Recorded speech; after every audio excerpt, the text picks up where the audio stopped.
আব্বা মৰি গেছেন বাংলাদেশ শিকাইছে আমৰা জীবন বৰবাদ হয়ে গেছে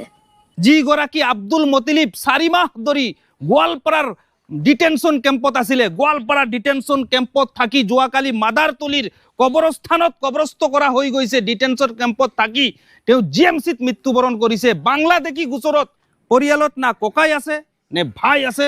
কোনো নাই মাত্ৰ এই তিনটি কন্যা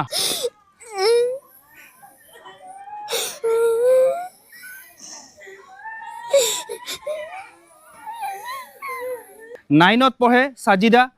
এও পঢ়ে ক্লাস 8ত এও স্কুলত পঢ়ি আছে ফকৰুল ইছলাম মামা মামাৰ স্ক্ৰিনাৰ নম্বৰত আপোনালোকে দিলে তেওঁলোকে পইচা পাব মামাৰ সিম তেওঁলোকৰ মোবাইলত মই ভৰাই থৈ যাম আপোনালোকে পইচা দিলে ডাইৰেক্ট তেওঁলোকে মোবাইল হাতত লৈ চাব মই মামাক কৈছো সিম দি দিয়া তেওঁলোকৰ মোবাইলত সিম ভৰাই দিয়া আপোনাৰ সিম দি দিব তো দি দিম দি দিব ন নিজৰ মামা হয়নে নিজৰ মামা আচ্ছা কি নাম আপোনাৰ ফকৰুল ইছলাম যোৱাকালি কবৰস্থ কৰা হৈছে আজি তেওঁলোকে কথা পাতিব পৰা নাই যোৱাকালিৰে পৰা তেওঁলোকে কান্দি কান্দি কান্দি কান্দি তেওঁলোকৰ অৱস্থা শেষ হৈ গৈছে মাতৃ কোঠালিৰ ভিতৰত কান্দি কান্দি কান্দি শেষ হৈ গৈছে তেওঁৰ পিতৃ থকাকালীন অৱস্থাত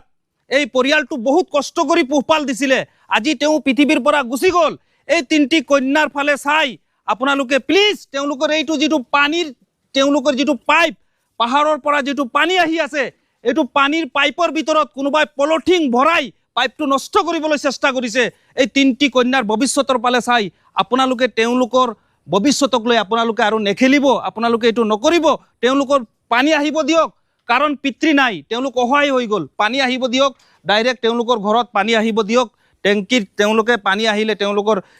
অকণমান হ'লেও তেওঁলোকৰ সহায় হ'ব ঠিক আছে আৰু আপোনালোকে যিমান পাৰে প্লিজ এই তিনটি কন্যা সন্তানৰ ফালে চাই আপোনালোকে ভিডিঅ'টো শ্বেয়াৰ কৰি দিব